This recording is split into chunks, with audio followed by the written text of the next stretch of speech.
বন্ধুরা আমার, বাপজানেরা আমার, আল্লাহ রাব্বুল আলামিন জান্নাতের ভিতরে ঈমান এবং আমল নিয়ে যখন আমি আপনি জান্নাতের মধ্যে যেতে পারবো, আল্লাহ তাআলা বলেন এই বান্দা জান্নাতে যাওয়ার পরে আমি আল্লাহ তাআলা ওই জান্নাতের ভিতরে আমি আল্লাহ তাআলা তোমার বডির মধ্যে 4টা পরিবর্তন এনে দিব। আমার বন্ধুগণ, আল্লাহ রাব্বুল আলামিন বডির মধ্যে 4টা পরিবর্তন দিবেন। জান্নাতের মধ্যে আল্লাহ তাআলা একটা নহর রেখে দিয়েছেন। বান্দা যখন নহরের মধ্যে ডুব দিবে, মুহূর্তের ভিতরে ওই বান্দার বডির মধ্যে 4টা পরিবর্তন এসে যাবে। বন্ধুরা আমার, বাচ্চারা আমার, 1 নম্বর পরিবর্তন হলো আল্লাহ তাআলা জান্নাতি বান্দাদেরকে আদম পয়গম্বরের মতো বডি দান করবেন। বন্ধুরা আমার, আদম নবীর বডিটা কেমন ছিল? আল্লাহর নবী বলেন খলাকাল্লাহু লিআদম খলাকাল্লাহু আদম লিসূরাতিহি। আল্লাহর নবী বলেন আল্লাহ রাব্বুল আলামিন আদম পয়গম্বরকে তার আকৃতিতে সৃষ্টি করেছেন। আদম নবী ছিলেন বন্ধুরা আমার তুলুহু 60 জিরাআ। আদম নবী ছিলেন বন্ধুরা আমার 60 গজ লম্বা অথবা 60 হাত লম্বা। আল্লাহর নবী জানায় দেন 60 জিরাআ। জিরো শব্দের বন্ধুরা আমার 2টা অর্থ। 1 নম্বর হলো গজ, আরেকটা হলো হাত। তাইলে বন্ধুরা আমার জিরো শব্দের অর্থ যদি নেই গজ, তাইলে আদম নবীর হাইট ছিল 60 গজ। জেরা শব্দের অর্থ যদি করি হাত, তাইলে আদম নবীর হাইট ছিল বন্ধুরা আমার 60 হাত লম্বা। বন্ধুরা আমার, বাপজানেরা আমার, 5টা কত লোক ছিল? আদম নবীর বডির পাশ ছিল ফি সাবিআতি আযরাইন 7 হাত। আমার বন্ধুগণ, আল্লাহ তাআলা বলেন জান্নাতি বান্দাদেরকে আল্লাহ তাআলা আদম নবীর মতো বডি দান করবেন। 60 হাত লম্বা 7 হাত প্রশস্তওয়ালা বডি দিয়ে দিবে। বন্ধুরা আমার, বাপজানেরা আমার, আল্লাহ রাব্বুল আলামিন এক একজন জান্নাতি বান্দাকে ঈসা নবীর বয়স দান করবেন। ঈসা নবীর বয়স হলো আবনাউ সালাসিন ওয়া সালাসিন। ঈসা নবীর বয়স হলো বন্ধুরা আমার 33 বছর। এক একজন জান্নাতি হবে বন্ধুরা আমার 33 বছরের টকবকে নবযৌবনা যুবক। আমার বন্ধুগণ, জান্নাতি পুরুষ যারা হবে, জান্নাতের মধ্যে বন্ধুরা আমার বয়স কোনোদিন বাড়বে না, মানুষ কখনো বৃদ্ধ হবে না, পোশাক কখনো বন্ধুরা আমার ময়লা হবে না, যৌবন কখনো ফুরাবে না। প্রত্যেকটা জান্নাতি মানুষকে আল্লাহ তাআলা প্রায় 33 বছরের যুবক বানায়া দিবে। যার কথা কয় প্রজাপতি ফুলের কানে কানে, যার প্রেমেতে চাঁদ জেগে রয় নিঝুম তারার বনে, তার প্রেমেতে ভাষাই তরি আমরা গানে গানে, আমরা গানে গানে। আল্লাহু আল্লাহ বলো, আল্লাহু আল্লাহ, আল্লাহু আল্লাহ বলো, আল্লাহু আল্লাহ।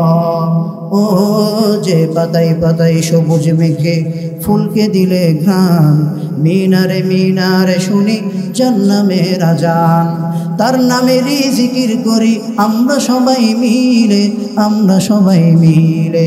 আল্লাহু আল্লাহ বলো, আল্লাহু আল্লাহ, আল্লাহু আল্লাহ বলো, আল্লাহু আল্লাহ। বন্ধুরা আমার, বাচ্চারা আমার, আদম নবীর মতো বডি দান করবেন, ঈসা নবীর মতো বয়স দান করবেন। আমার বন্ধুগণ, এই পৃথিবীতে আল্লাহ রাব্বুল আলামিন ইউসুফ পয়গম্বরকে বন্ধুরা আমার পৃথিবীর শ্রেষ্ঠ সৌন্দর্য আল্লাহ দান করলেন। এই পৃথিবীর অর্ধেক সৌন্দর্য আল্লাহ রাব্বুল আলামিন ইউসুফ পয়গম্বরকে দান করেছেন। আল্লাহ তাআলা বলেন জান্নাতি বান্দাদেরকে আমি আল্লাহ ইউসুফ নবীর সৌন্দর্য দান করে দিব। 2টা কর্মসূচি আল্লাহ তাআলা আমাকে আপনাকে দান করলেন। 1 নম্বর কর্মসূচির নাম হলো শিরক মুক্ত ঈমান। 2 নম্বর কর্মসূচির নাম হলো বেদাত মুক্ত নেক আমল। আল্লাহ তাআলা বলেন যদি বাস্তবায়ন করো, চোখটা বন্ধ করবা, তো আমি আল্লাহ জান্নাতুল ফেরদাউস দান করব। বন্ধুরা আমার, বাপজানেরা আমার, জান্নাতুল ফেরদাউস হলো আল্লাহ পাকের আরশের নিচে। জান্নাতুল ফেরদাউস হলো জান্নাতের মধ্যে সবচাইতে আলা তক্কার জান্নাত। জান্নাতুল ফেরদাউস হলো সবচাইতে শ্রেষ্ঠ জান্নাত। সবচাইতে দামি জান্নাতের নাম হলো জান্নাতুল ফেরদাউস। সমস্ত জান্নাতের লিঙ্কগুলো তৈরি হয়েছে জান্নাতুল ফেরদাউস থেকে।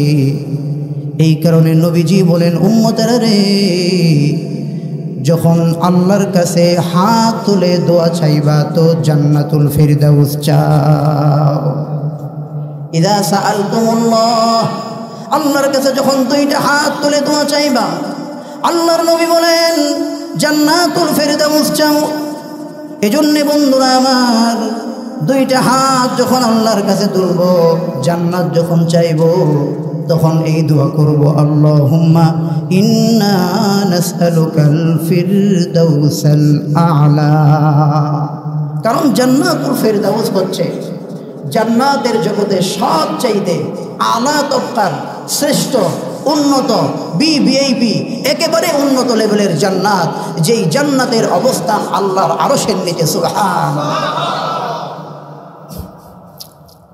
বন্ধুরা আমার, বাপজানেরা আমার, আল্লাহ তাআলা বলেন বান্দা এই মেহমানদারি একদিন দুই দিনের জন্য নয়, 1 বছর 2 বছরের জন্য নয়, 1 লক্ষ 2 লক্ষ বছরের জন্য নয়, 1 কোটি 2 কোটি বছরের জন্য নয়। আল্লাহ বলেন খালিদিনা ফিহা, এই জান্নাতুল ফেরদাউসের মেহমানদারি আমি আল্লাহ অনন্ত অসীমকালের জন্য দান করব। আনলিমিটেড, এটার শুরু আছে শেষ নেই, এমন জান্নাত আল্লাহ দান করবেন। বন্ধুরা আমার, বাপজানেরা আমার, অনেক সময় বোরিং লাগে, এই জন্যে মানুষ শহরে যেমন বাড়ি বানায়, আবার গ্রামের মধ্যে গিয়ে বাংলো বাড়ি বানায়। শহর থেকে শহরের মানুষ গ্রামে যায়, কারণ শহরে থাকতে থাকতে বোরিং লাগে।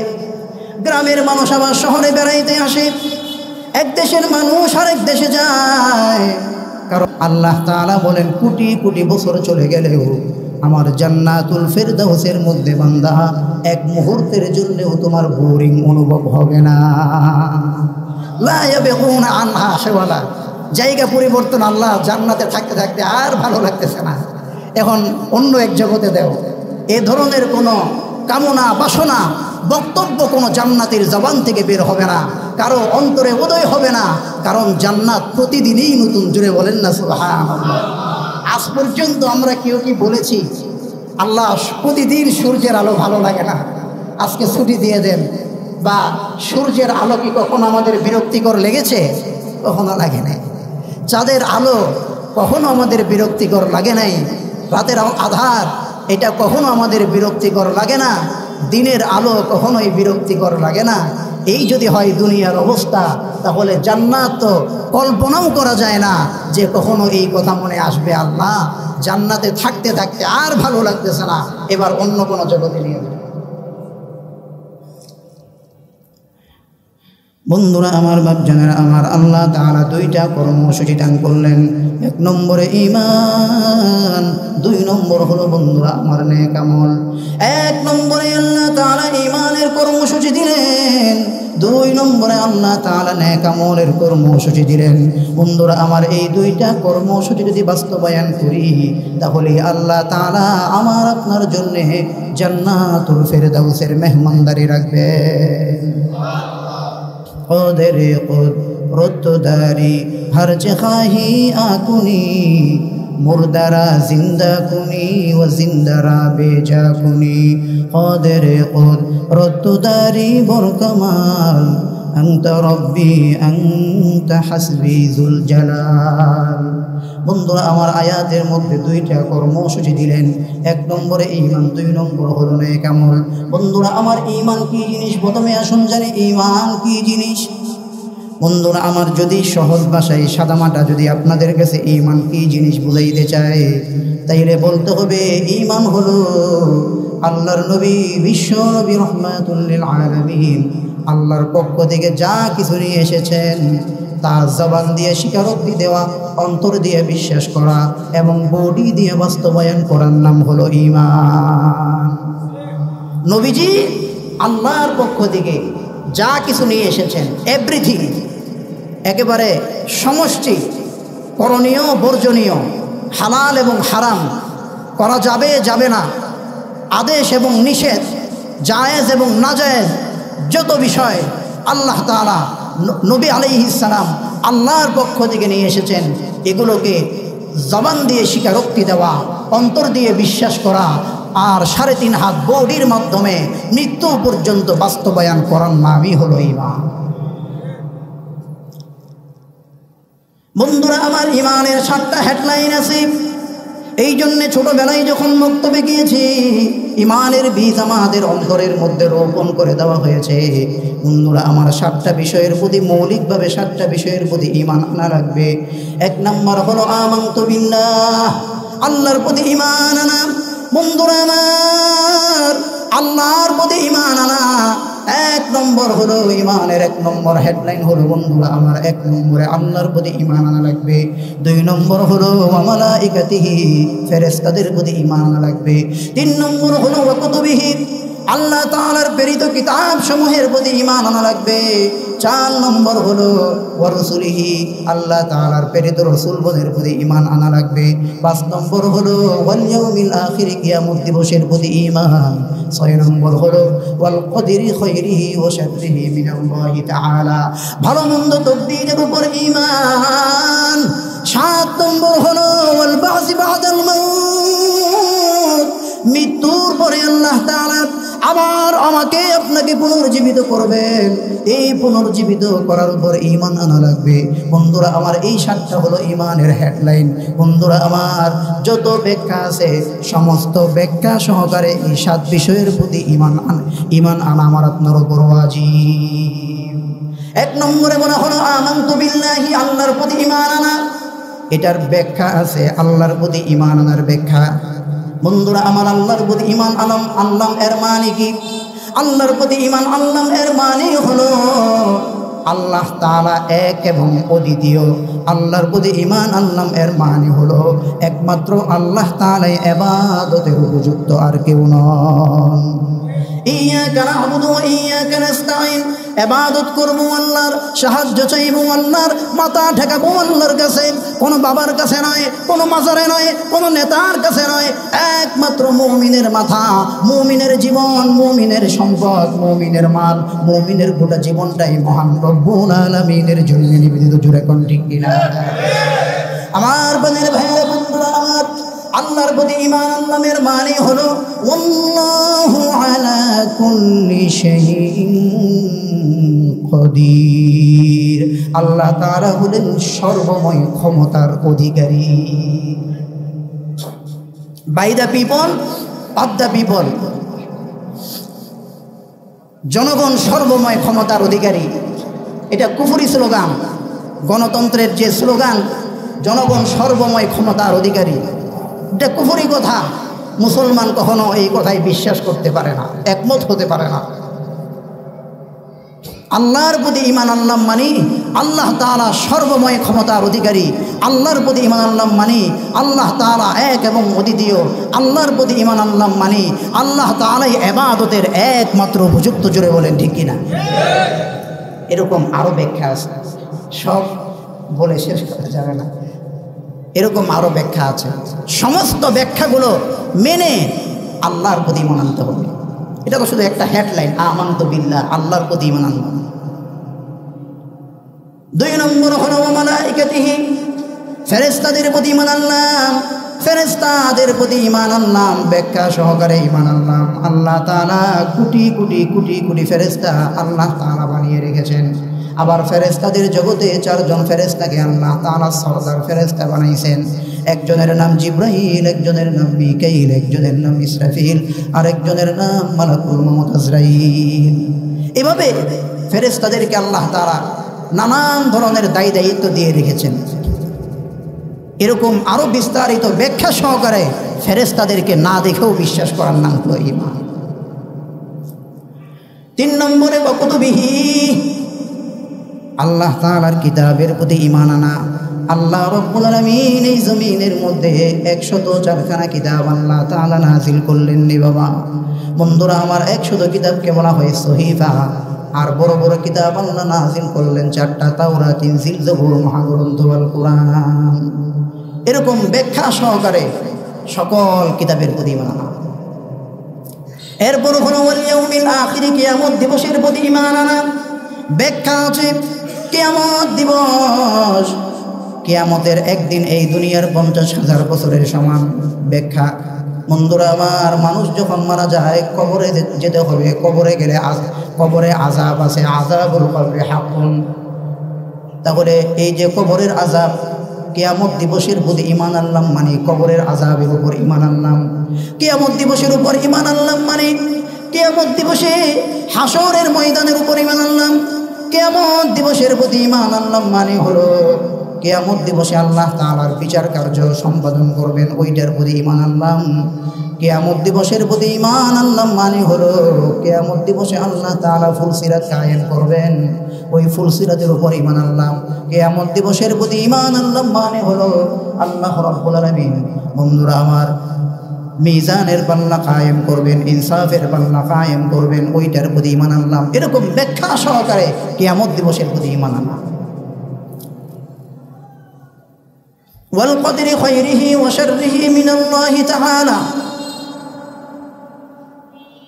ভালো মন্দ তকদীরের উপর ঈমান আনলাম। কখনো দেখা যায় দুইজনই গেল মাছ মারতে, একজনের জালের মধ্যে মাছের কোনো অভাব নাই, আর একজন সকাল থেকে সন্ধ্যা পর্যন্ত জাল দিল, কিন্তু বন্ধুরা আমার কপাল বড় খারাপ, একটা মাছও তার তকদিরে ছুটে নাই। তাইলে ছুটে নাই, এটাকে আল্লাহর প্রতি তকদিরের উপর ঈমান এনে বান্দাকে যেতে হবে। আল্লাহ তাআলা তকদিরে রাখেন নাই, এই জন্যে পাই নাই। আবার আরেকজন আইসাই জাল মারল আর পেয়ে গেল, কারণ আল্লাহ তাআলা তার তকদিরে রেখেছে। এই ভালো মন্দ তকদিরের উপর সব সময় যে ভালো হবে বিষয়টা এমন না। দুনিয়া হচ্ছে ভালো এবং মন্দ, সুখ এবং দুঃখ, হাসি এবং কান্না, এগুলোর সমন্বয়। জান্নাত হচ্ছে শুধুই সুখ, শুধুই শান্তি, শুধুই হাসি। জাহান্নাম হচ্ছে শুধুই দুঃখ, শুধুই কান্না, শুধুই কষ্ট। সব জায়গার নীতি একরকম না। টঙ্গীর সাথে গুলশানের নিয়ম মিলবে না, গাজীপুরের সাথে গুলশান আর উত্তরার নিয়ম মিলবে না। জায়গার ব্যবধানে নিয়ম সিস্টেম এগুলোর ভিন্নতা আছে। ঠিক তদ্রূপভাবে জান্নাতের নিজাম ভিন্ন, জাহান্নামের নিজাম ভিন্ন, দুনিয়ার নিজাম ভিন্ন। ভালো মন্দ তকদীর এটা আল্লাহর পক্ষ থেকে নির্ধারিত, এই বিশ্বাস মুমিন তার অন্তরে রাখবে। আর না হয় হতাশার কোনো শেষ থাকবে না। মুমিনের জীবনে হতাশা নাই কেন? কারণ মুমিন বিপদে পড়লেও বলে আল্লাহর পক্ষ থেকে আসছে, মুমিন সুখ আসলেও বলে আল্লাহর পক্ষ থেকে আসছে। মুমিন এক আল্লাহয় বিশ্বাসী, মুমিন এক আল্লাহর ক্ষমতায় বিশ্বাসী হওয়ার কারণে মুমিনের জীবনে কখনো হতাশা আর আফসোস থাকে না। জুড়ে বলেন ঠিক কিনা? এরপরে 7 নম্বর হলো ওয়াল বাসি বাদাল মাউত, মৃত্যুর পরে আবার পুনরায় জীবিত হওয়া লাগবে। মিনহা খলাকনাকুম ওয়া ফিহা নুঈদুকুম ওয়া মিনহা নুখরিজুকুম তারাতান উখরা। আল্লাহ তাআলা বলেন, বান্দা আমি তোমারে মাটি দিয়ে বানাইলাম, ওয়া ফিহা নুঈদুকুম, আবার তোমাকে মাটিতেই নিয়ে যাব, ওয়া মিনহা নুখরিজুকুম তারাতান উখরা, আবার একটা সময় বান্দা তোমাকে মাটি থেকে আমি আল্লাহ পুনর্জীবিত করব। এই পুনর্জীবিত হওয়ার উপরে বিশ্বাস স্থাপন করা। মোটামুটিভাবে সংক্ষিপ্তভাবে যে আয়াতে কারিমা তেলাওয়াত করেছিলাম, আয়াতের প্রথম অংশে আল্লাহ ঈমানের কথা বলেছেন। ঈমান কি জিনিস এবং মৌলিকভাবে কোন কোন জিনিসের প্রতি ঈমান আনতে হবে আলোচনার মাধ্যমে আমরা বুঝলাম।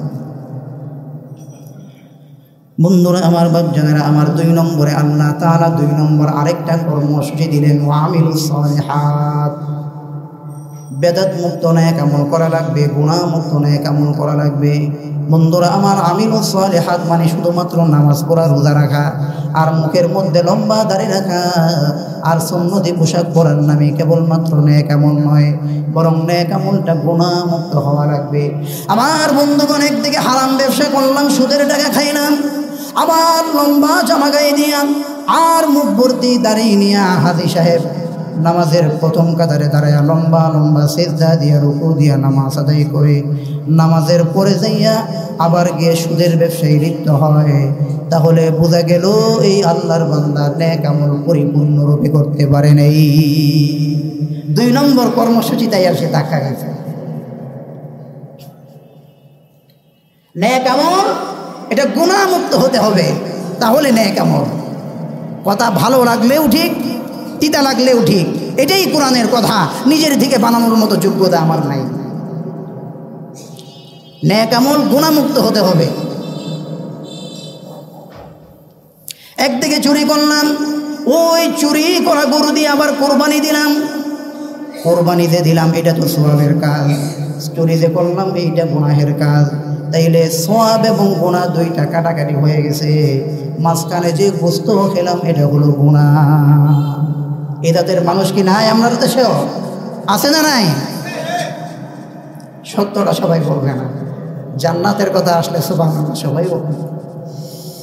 এজন্য ভাইয়েরা আমার, নেক আমল গুনাহ মুক্ত হওয়া লাগবে।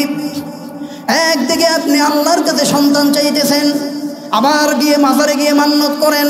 আমার বন্ধুগণ, মনে রাখতে হবে নেক আমল করেছি, দোয়া করা একটা নেক আমল, কিন্তু দোয়া আল্লাহর কাছেও করি, আবার মাজারে গিয়ে বাবার কাছেও করি। তাইলে বোঝা গেল দ্বিতীয় কর্মসূচি আমার দ্বারা আদায় হয় নাই। বন্ধুরা আমার, বাপজানেরা আমার, একদিকে মানুষ খুন করি, আবার আরেকদিকে মসজিদ মাদ্রাসায় মোটা অঙ্কের টাকা দান করি। বন্ধুরা আমার, বোঝা গেল পরিপূর্ণ নেক আমলকারী আমি হই নাই। আল্লাহর দ্বিতীয় নাম্বার যে কর্মসূচি আমাকে আপনাকে দান করলেন, ওই দ্বিতীয় কর্মসূচি আমার আপনার দ্বারা বাস্তবায়িত হয় নাই।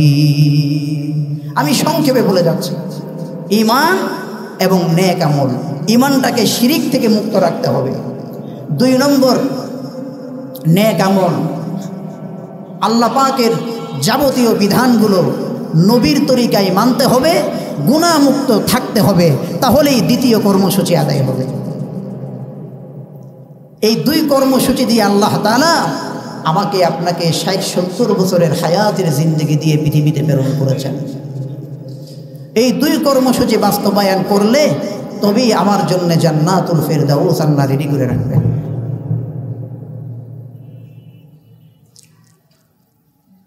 আল্লাহ তাআলা আমাদেরকে ঈমান এবং আমল নিয়ে কবরে যাওয়ার তৌফিক দান করুন, বলুন আমিন। বন্ধুরা আমার, বাপজানেরা আমার, আল্লাহর পয়গম্বর হাদিসের মধ্যে বলেন, ইয়াতবাউল মাইয়িত সালাসা। আল্লাহর পয়গম্বর বলেন, একজন মানুষ যখন মারা যায়, ওই মানুষকে বন্ধুরা আমার যখন জীবনের শেষ গোসল যখন তাকে দিয়ে দেওয়া হয়, কাফনের কাপড় যখন পরায় দেওয়া হয়, দাফন যখন বন্ধুরা আমার জানাজার নামাজ যখন পড়া হয়, এরপরে যখন মৃত ব্যক্তিকে বন্ধুরা আমার খাটিয়ায় চড়াইয়া কবরের উদ্দেশ্যে যখন নিয়ে যাওয়া হয়, আল্লাহর নবী বলেন, তখন ওই মৃত ব্যক্তির পিছনে পিছনে 3টা জিনিস যায়। ফায়ার জিউ ইসনান ওয়া ইয়াবকা মাহু ওয়াহিদ। আল্লাহর নবী বলেন 2টা জিনিস আবার রিটার্ন করে, একটা জিনিস বান্দার সঙ্গে কবরের সঙ্গী হিসেবে থেকে যায়। আল্লাহর নবী বলেন, ইয়াতবাহু আহলুহু ওয়া মালুহু ওয়া আমালুহু। 1 নম্বরে ওই মৃত ব্যক্তির সঙ্গে তার পরিবার যায়, 2 নম্বরে তার সম্পদ যায়, 3 নম্বরে ঈমান এবং আমল যায়। আল্লাহর নবী বলেন, যখন বান্দাকে মাটির নিচে যখন দাফন করে দেওয়া হয়, কবর চাপা দিয়ে যখন চলে আসা হয়, আল্লাহর নবী বলেন, দাফন কার্য সম্পূর্ণ করার পরে ওই বান্দার আত্মীয় স্বজনরা চলে আসে, বান্দার ধন সম্পদ চলে আসে, ওই বান্দার সঙ্গে একলা ঘরে অন্ধকার জগতে, কবর জগতে ঈমান এবং আমল তার সঙ্গী হিসেবে থেকে যায়। বন্ধুরা আমার, বাপজানেরা আমার, ঈমান এবং আমল হলো এমন একটা পুঁজি। বন্ধুরা আমার, এই পৃথিবীতে ঈমান এবং আমল আমার আপনার সঙ্গে এই পৃথিবীতেও থাকবে। ঈমান এবং আমল আমার আপনার সঙ্গে কবরেও যাবে। ঈমান এবং আমল কাল কিয়ামতের কঠিন ময়দানে আমার আপনার সঙ্গে হয়ে যাবে। ঈমান এবং আমল আল্লাহর জাহান্নাম থেকে বাঁচাবে। ঈমান এবং আমলের উপর ভর করে আল্লাহর জান্নাতে ঢোকা যাবে। এজন্যে ঈমান এবং আমল এই 2টাই হচ্ছে আমাদের সারা জীবনের পুঁজি। এই 2 জিনিস দুনিয়াতেও আমার আপনার সাথে আছে এবং থাকবে। এই 2 জিনিস কবরেও যাবে, এই 2 জিনিস আখিরাতেও থাকবে। এই 2 জিনিস জাহান্নাম থেকে আমার আপনার জন্য ঢাল হয়ে যাবে। এই 2 জিনিসের মাধ্যমে আল্লাহর জান্নাতের মেহমানদারি নেওয়া যাবে। সুবহানাল্লাহ। এজন্য ঈমান এবং আমলের পিছনে মেহনত করতে হবে। শুধুমাত্র দাওয়াত ও তাবলীগের মাধ্যমে নয়, খানকার মাধ্যমে, উলামায়ে কেরামদের জবান থেকে আলোচনা শোনার মাধ্যমে, ওনাদের সোহবত নেওয়ার মাধ্যমে, উলামায়ে কেরামদের খেদমত করার মাধ্যমে এবং খানকায় পীর সাহেবদের মাধ্যমে ঈমান এবং আমলের মেহনত চলতেছে। এই ঈমান এবং আমলের সাথে নিজেকে জড়াইতে হবে। নিজের ঈমান এটাকে নবায়ন করতে হবে। নবীদের ঈমান এটা বাড়তেই থাকে, বাড়তেই থাকে। উম্মতের ঈমান কখনো বাড়ে, কখনো কমে, কখনো থাকেই না। উম্মতের ইমান হচ্ছে কচু পাতার পানির মতো। সেই ইমান নিয়ে আমরা আবার বলি, যা তুই গিয়ে নামাজ পড়। নামাজ না পড়লে কি হয়েছে? ইমান তো ঠিক আছে। যে ইমান আমাকে মসজিদে দিতে পারে না, নামাজের কাতারে দাঁড় করাতে পারে না, সেই ইমান হয় কি করে? সেই ইমান হয় কি করে? আল্লাহ তাআলা আমাদেরকে ইমান এবং আমলের সাথে আমাদের জীবনকে অতিবাহিত করার তৌফিক দান করুন। এবার 3 নম্বর পয়েন্ট। এতক্ষণ যতটুকু আলোচনা শুনছেন, তিতাও লাগছে, মিঠাও লাগছে। এখন যে আলোচনা সবারই ভালো লাগবে, কারণ আয়াতের মধ্যে 3টা অংশ। 1 নম্বরে ইমান, 2 নম্বরে আমালে সলিহা, 3 নম্বর হচ্ছে ইমান আমলের বিনিময় জান্নাতুল ফেরদাউস। এখন জান্নাতের আলোচনা সবাই মনোযোগ দিয়ে শুনুন। বন্ধুরা আমার, বাপজানেরা আমার, আল্লাহ রাব্বুল আলামিন জান্নাতের ভিতরে ইমান এবং আমল নিয়ে যখন আমি আপনি জান্নাতের মধ্যে যেতে পারবো, আল্লাহ তাআলা বলেন, এই বান্দা জান্নাতে যাওয়ার পরে আমি আল্লাহ তাআলা ওই জান্নাতের ভিতরে আমি আল্লাহ তাআলা তোমার বডির মধ্যে 4টা পরিবর্তন এনে দিব। আমার বন্ধুগণ, আল্লাহ রাব্বুল আলামিন বডির মধ্যে 4টা পরিবর্তন দিবেন। জান্নাতের মধ্যে আল্লাহ তাআলা একটা নহর রেখে দিয়েছেন। বান্দা যখন নহরের মধ্যে ডুব দিবে, মুহূর্তের ভিতরে ওই বান্দার বডির মধ্যে 4টা পরিবর্তন এসে যাবে। বন্ধুরা আমার, বাপজানেরা আমার, 1 নম্বর পরিবর্তন হলো আল্লাহ তাআলা জান্নাতি বান্দাদেরকে আদম পয়গম্বরের মতো বডি দান করবেন। বন্ধুরা আমার, আদম নবীর বডিটা কেমন ছিল? আল্লাহর নবী বলেন, খালাকাল্লাহু লিআদম খালাকাল্লাহু আদম লিসূরাতিহি। আল্লাহর নবী বলেন, আল্লাহ রাব্বুল আলামিন আদম পয়গম্বরকে তার আকৃতিতে সৃষ্টি করেছেন। আদম নবী ছিলেন বন্ধুরা আমার তুলুহু 60 জিরাআ। আদম নবী ছিলেন বন্ধুরা আমার 60 গজ লম্বা অথবা 60 হাত লম্বা। আল্লাহর নবী জানায় দেন 60 জিরাআ। জিরো শব্দের বন্ধুরা আমার 2টা অর্থ। 1 নম্বর হলো গজ, আরেকটা হলো হাত। তাইলে বন্ধুরা আমার, জিরো শব্দের অর্থ যদি নেই গজ, তাইলে আদম নবীর হাইট ছিল 60 গজ। জেরা শব্দের অর্থ যদি করি হাত, তাইলে আদম নবীর হাইট ছিল বন্ধুরা আমার 60 হাত লম্বা। বন্ধুরা আমার, বাপজানেরা আমার, 5টা কত লোক ছিল? আদম নবীর বডির পাশ ছিল ফি সাবিআতি আযরাইন 7 হাত। আমার বন্ধুগণ, আল্লাহ তাআলা বলেন জান্নাতি বান্দাদেরকে আল্লাহ তাআলা আদম নবীর মতো বডি দান করবেন। 60 হাত লম্বা 7 হাত প্রশস্তওয়ালা বডি দিয়ে দিবে। বন্ধুরা আমার, বাপজানেরা আমার, আল্লাহ রাব্বুল আলামিন এক একজন জান্নাতি বান্দাকে ঈসা নবীর বয়স দান করবেন। ঈসা নবীর বয়স হলো আবনাউ সালাসিন ওয়া সালাসিন। ঈসা নবীর বয়স হলো বন্ধুরা আমার 33 বছর। এক একজন জান্নাতি হবে বন্ধুরা আমার 33 বছরের টকবকে নবযৌবনা যুবক। আমার বন্ধুগণ, জান্নাতি পুরুষ যারা হবে, জান্নাতের মধ্যে বন্ধুরা আমার বয়স কোনোদিন বাড়বে না, মানুষ কখনো বৃদ্ধ হবে না, পোশাক কখনো বন্ধুরা আমার ময়লা হবে না, যৌবন কখনো ফুরাবে না। প্রত্যেকটা জান্নাতি মানুষকে আল্লাহ তাআলা প্রায় 33 বছরের যুবক বানায়া দিবে। যার কথা কয় প্রজাপতি ফুলের কানে কানে, যার প্রেমেতে চাঁদ জেগে রই নিঝুম তারার বনে, তার প্রেমেতে ভাষাই তরি আমরা গানে গানে, আমরা গানে গানে। আল্লাহু আল্লাহ বলো, আল্লাহু আল্লাহ, আল্লাহু আল্লাহ বলো, আল্লাহু আল্লাহ। ও যে পাতাই পাতাই সবুজ মেঘে ফুলকে দিলে ঘ্রাণ, মিনারে মিনারে শুনি জান্নাতের আজান, তার নামেরই জিকির করি আমরা সবাই মিলে, আমরা সবাই মিলে। আল্লাহু আল্লাহ বলো, আল্লাহু আল্লাহ, আল্লাহু আল্লাহ বলো, আল্লাহু আল্লাহ। বন্ধুরা আমার, বাচ্চারা আমার, আদম নবীর মতো বডি দান করবেন, ঈসা নবীর মতো বয়স দান করবেন। আমার বন্ধুগণ, এই পৃথিবীতে আল্লাহ রাব্বুল আলামিন ইউসুফ পয়গম্বরকে বন্ধুরা আমার পৃথিবীর শ্রেষ্ঠ সৌন্দর্য আল্লাহ দান করলেন। এই পৃথিবীর অর্ধেক সৌন্দর্য আল্লাহ রাব্বুল আলামিন ইউসুফ পয়গম্বরকে দান করেছেন। আল্লাহ তাআলা বলেন জান্নাতি বান্দাদেরকে আমি আল্লাহ ইউসুফ নবীর সৌন্দর্য দান করে দিব। বন্ধুরা আমার, বন্ধুরা আমার 3 নম্বরে আল্লাহ রাব্বুল আলামিন দাউদ নবীর মতো কণ্ঠ দান করবেন নি বাবা।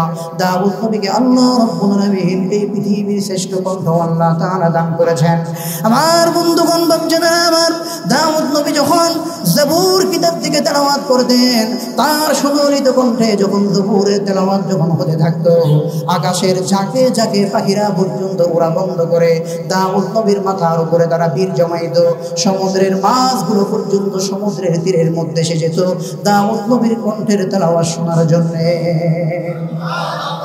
বন্ধুরা আমার, শুধু তাই নয়, চতুর্দিকের পাহাড় পর্বতগুলো, গাছগাছালি লতা পাতাগুলো পর্যন্ত দাউদ নবীর কণ্ঠের তালে তালে বিমুগ্ধ হয়ে মুগ্ধ হয়ে মাতোয়ারা হয়ে আল্লাহর নামের জিকির শুরু করে দিত। আল্লাহ তাআলা বলেন, বান্দারে আমি আল্লাহ তোমার দাউদ নবীর কণ্ঠ দান করব। বন্ধুরা আমার 4 নম্বর হলো আল্লাহ তাআলা বিশ্ব নবী রাহমাতুল লিল আলামিন আপনার আমার নবীর চরিত্র আর আদর্শ দান করে দিবে। বন্ধুরা আমার বাচ্চারা আমার, চরিত্রের অনেকগুলো ক্যাটাগরি আছে। 1 নম্বরে বন্ধুরা আমার খারাপ চরিত্র, আরেকটা হলো ভালো চরিত্র, আরেকটা হলো উত্তম চরিত্র। আল্লাহ তাআলা বলেন, ওয়া ইন্নাকা লাআলা খুলুকিন আযীম। আল্লাহ তাআলা বলেন, কলমের কসম, কলম যা লিখে তার কসম। আল্লাহ তাআলা বলেন, নবী গো আমি আল্লাহ আপনাকে খারাপ চরিত্র দান করি নাই, ভালো চরিত্র দান করি নাই, উত্তম চরিত্র দান করি নাই, বরং আমি আল্লাহ আপনাকে মহান চরিত্র, শ্রেষ্ঠ চরিত্র আমি আল্লাহ দান করলাম। বন্ধুরা আমার, আল্লাহ তাআলা আদম নবীর বডি দান করবেন, ইউসুফ নবীর সৌন্দর্য দান করবেন, ঈসা নবীর বয়স দান করবেন, দাউদ নবীর কণ্ঠ দান করবেন, বিশ্ব নবী রাহমাতুল লিল আলামিনের চরিত্র দান করবেন। আলহামদুলিল্লাহ কদ্দারা খায়রান ওয়া খাবালা والشكر لمن صور حسنا وجمالا فرد صمد عن صفة الخلق بريء رب عزلي خلق الخلق كمالا لا زد ولا ند ولا حد لمولى الآن كما كان ولم يلق زوالا। বন্ধুরা আমার বাচ্চারা আমার, ওই জান্নাতীরা বন্ধুরা আমার যখন জান্নাতের মধ্যে চলে যাবে, জান্নাতের মধ্যে কোনো বৃদ্ধ থাকবে না। আমার বন্ধুগণ, জান্নাতীদের ব্যাপারে আল্লাহর নবী বলেন, আহলুল জান্নাতি জুরদান মুরদান মুকাহহালিনা। এক একজন জান্নাতী এমন হবে তাদের চেহারার মধ্যে কোনো দাড়ি গজাবে না, তাদের ঠোঁটের উপরে কোনোদিন বন্ধুরা আমার মুছ গজাবে না। আল্লাহর নবী বলেন, তাদের শরীরের মধ্যে কোনো অবাঞ্ছিত লোম থাকবে না, কোনো পশম থাকবে না। আল্লাহ তাআলা মিলিন কিলিন করে এক একজন জান্নাতীকে মুকাহহালিনা, সুরমা কালো চক্ষু দিয়ে জান্নাতীদেরকে বানাবে। এখানে তো কেউ খাটো, কেউ লম্বা, কেউ চিকন, কেউ মোটা, এই নানান কিসিমের, সব সুন্দর, কানগুলো ছোট, সব সুন্দর, চোখগুলো টেরা। আল্লাহ তাআলা বলেন, উঁচা নিচা টেরা এরকম মোটা চিকন কোনো ভেদাভেদ থাকবে না। সবগুলোকে দাউদ নবীর কণ্ঠ, ইউসুফ নবীর সৌন্দর্য, ঈসা নবীর বয়স, আদম নবীর ফিগার, বিশ্ব নবীর চরিত্র অবাঞ্ছিত লোম এবং পশমহীন করে আমি আল্লাহ সুরমা কালো মায়াবী চক্ষু দিয়ে এক একজন জান্নাতি বান্দাকে বানাবো। সুবহানাল্লাহ।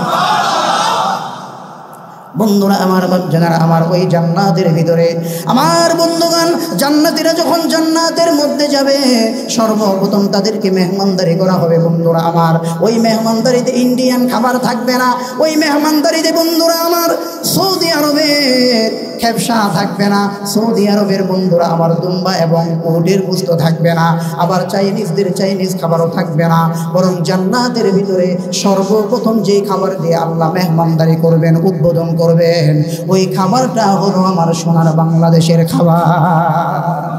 আমার বন্ধুগণ বাচ্চারা আমার, ইহুদি এসে আল্লাহর নবীকে জিজ্ঞাসা করেন, ওগো নবীজি ফামা তুহফাতুহুম হিনা ইয়াদখুলুনাল জান্নাহ, ওগো নবী জান্নাতীদেরকে সর্বপ্রথম আল্লাহ তাআলা কি খাবার দান করবেন?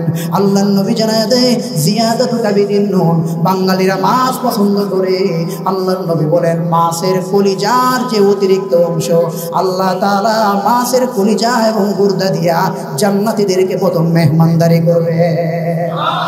আমরা কি মাছে ভাতে বাঙালি না ভাই? আল্লাহ তাআলা এই মাছ দিয়া জান্নাতীদের খাবারের উদ্বোধন করবেন। সুবহানাল্লাহ। বন্ধুরা আমার, বাপ জানারা আমার, এখন ড্রিঙ্কস তো লাগবে।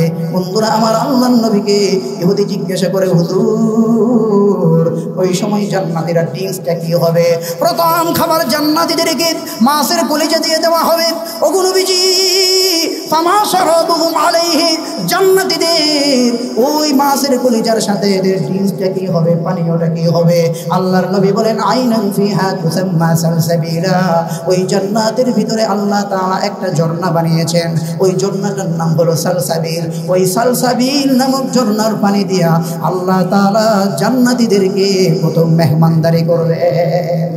বন্ধুরা আমার, বাপ জানেরা আমার, জান্নাতীদের ব্যাপারে আল্লাহর নবী বিশ্ব নবী রাহমাতুল লিল আলামিন নবী জানায়া দেয়, ইন্না আহলাল জান্নাতি ইয়াকুলুনা ওয়া ইয়াশরাবুনা, জান্নাতীরা প্রচুর পরিমাণে খাবে, জান্নাতীরা প্রচুর পরিমাণে পান করবে। খেতে খেতে দস্তরখানাও খাবে, প্লেটও খাবে, জগ গ্লাসও খাবে, সবগুলো খেয়ে ফেলবে। আল্লাহর নবী বলেন, খাইতেই থাকবে, খাইতেই থাকবে, পান করতেই থাকবে, পান করতেই থাকবে। কিন্তু লা ইয়ামতাখিতুনা, তাদের নাক দিয়ে কোনোদিন শ্লেষ্মা বের হবে না, মুখ দিয়ে কোনোদিন কফ বের হবে না, এদের মলমূত্র বের হবে না। ওয়ালা ইয়াবুলুনা ওয়ালা ইয়াতাগাওয়াতুন, আল্লাহর নবী বলেন পেশাব করবে না, বাথরুম করবে না, শুধু খাবে আর পান করবে।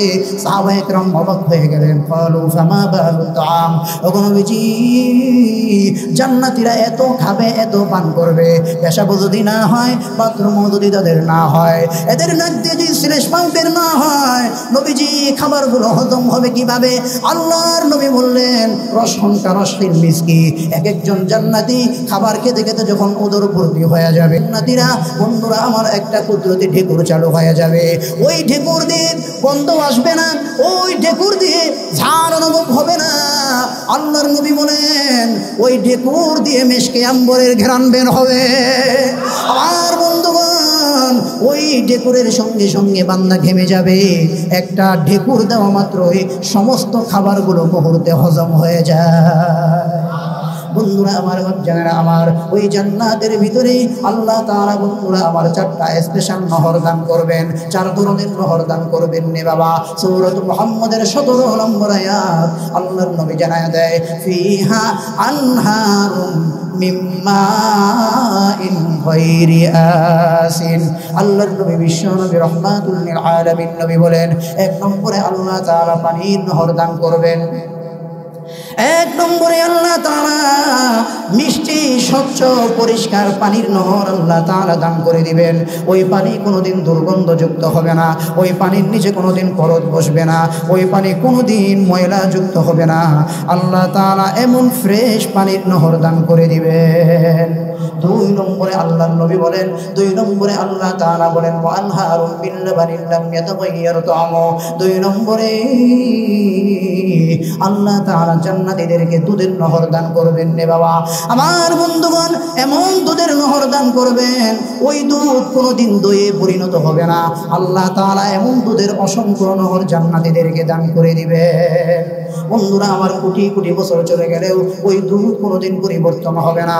তিন নম্বরে আল্লাহ তাআলা বলেন, ওয়া আনহারুম মিন আসালিন মুসাফফা, আল্লাহ তাআলা বলেন তিন নম্বরে আল্লাহ তাআলা খাঁটি মধুর নহর দান করে দিবেন। আমার বন্ধুগণ, এই পৃথিবীতে খাঁটি মধু খুঁজতে খুঁজতে জীবন পার হয়ে গেল।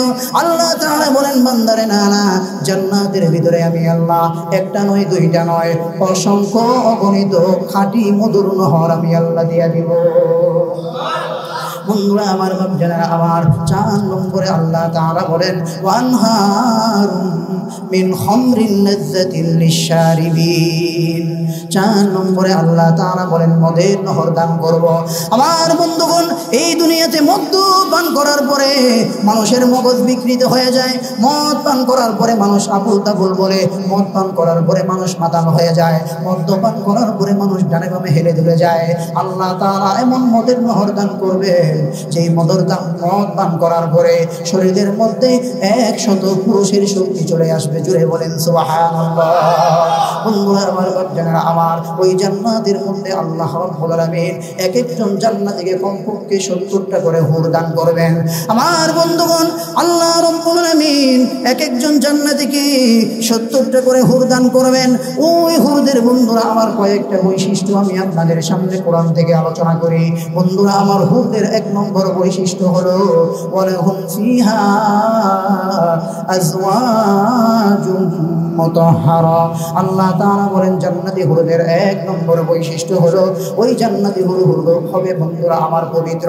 বন্ধুরা আমার জান্নাতি হুরদের কোনোদিন হায়েজ হবে না, কোনোদিন মাসিকের রক্ত আসবে না, কোনোদিন নেফাসের রক্ত পড়বে না, তাদের নাক দিয়ে কান দিয়ে কোনোদিন ময়লা বের হবে না, চোখের গোড়ায় কোনোদিন কেতুর জমা হবে না, শরীর দিয়ে দুর্গন্ধ হবে না, বগলের নিচে কোনোদিন অবাঞ্ছিত লোম থাকবে না, নাভির নিচেও কোনো লোম থাকবে না।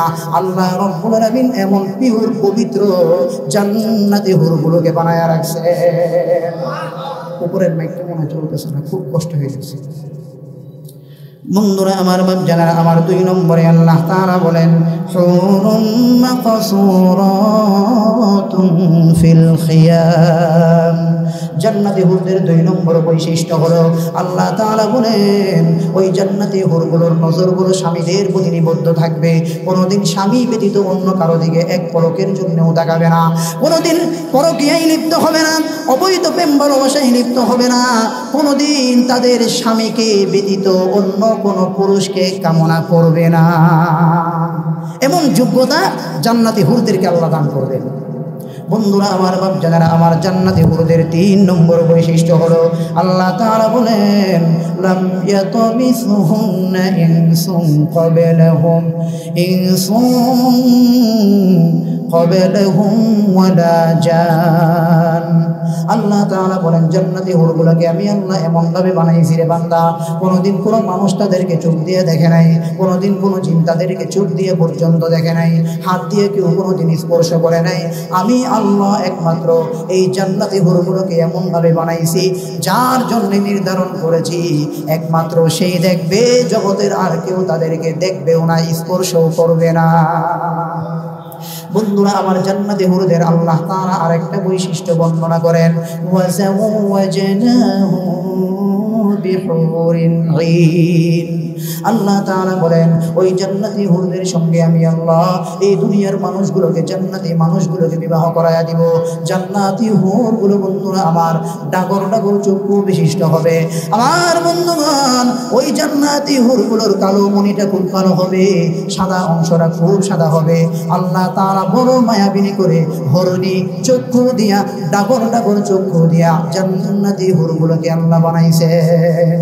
বন্ধুরা আমার বাপজানেরা আমার জান্নাতের হুরদের মধ্যে বন্ধুরা আমার সবচাইতে দামি হুরটার নাম হলো বন্ধুরা আমার লাইবা।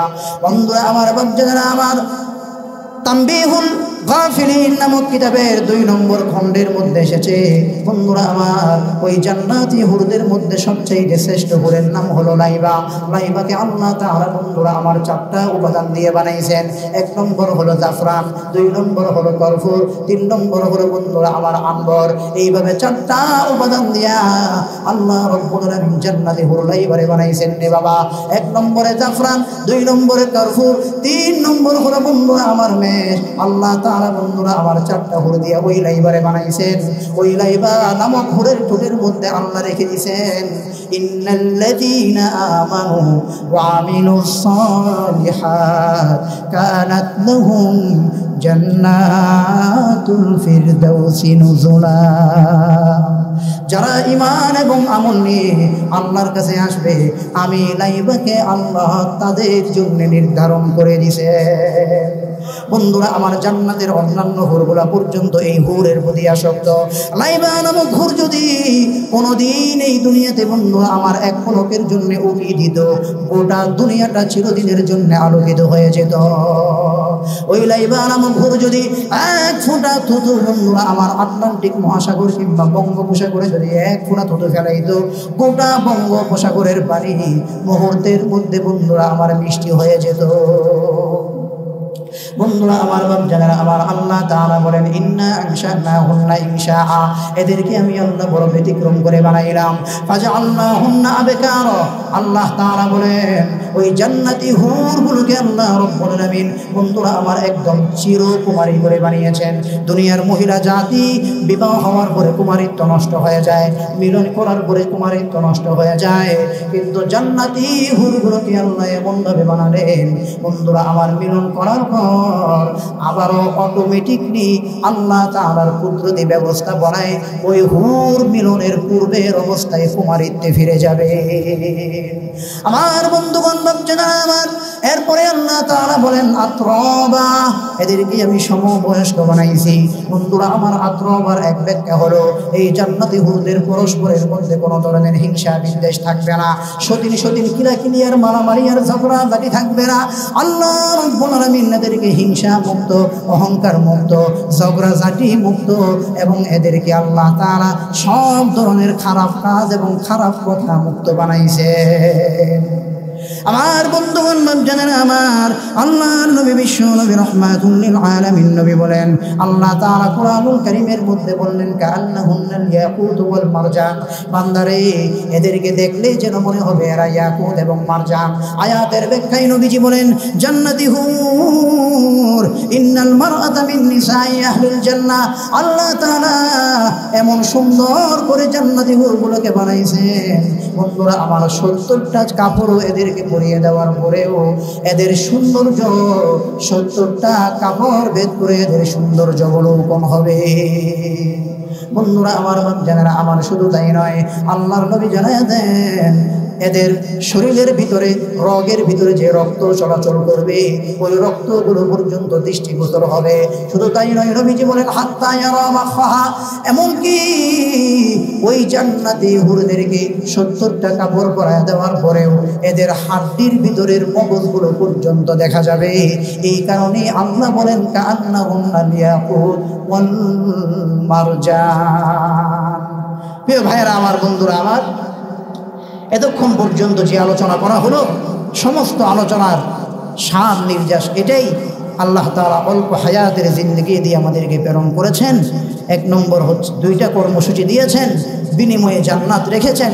1 নম্বর হলো ঈমান, 2 নম্বর হলো আমল। উলামায়ে কেরামদের সোহবতে গিয়ে খানকার মেহনতের মাধ্যমে, দাওয়াতে তাবলীগের মেহনতের মাধ্যমে, ওয়াজ মাহফিল আর জুমার বয়ান আর তাফসীরের মাধ্যমে, বন্ধুরা আমার, এই ঈমান এবং আমলের মেহনত যে যাই করি না কেন, যে অবস্থায় থাকি না কেন, মৃত্যু পর্যন্ত ঈমান এবং আমলের মেহনতের সাথে নিজেকে জড়ায় রাখতে হবে। এজন্যে বন্ধুরা আমার, ঈমান এবং আমলের মেহনতের সাথে কখনোই জড়াতে পারবো না, কখনোই লেগে থাকতে পারবো না, দূরে ছিটকে পড়ে যাব যদি আলেমদের দিকে সম্পর্ক বিচ্ছিন্ন করি। এজন্য আলেমদেরকে সম্মান এবং মহব্বত এবং শ্রদ্ধার দৃষ্টিতে দেখতে হবে, তাদের খেদমত করতে হবে, তাদেরকে সম্মান এবং শ্রদ্ধাপূর্ণ ভাষায় সম্বোধন করতে হবে, তাদের দিকে ঈমান এবং আমলের মেহনত করে নিজের আখিরাতের জিন্দেগি এবং দুনিয়ার জিন্দেগি সাফল্যমণ্ডিত, সৌন্দর্যমণ্ডিত করার তৌফিক আল্লাহ দান করুন। ওয়া আখিরু দাওয়ানা আনিল হামদুলিল্লাহি রাব্বিল আলামিন।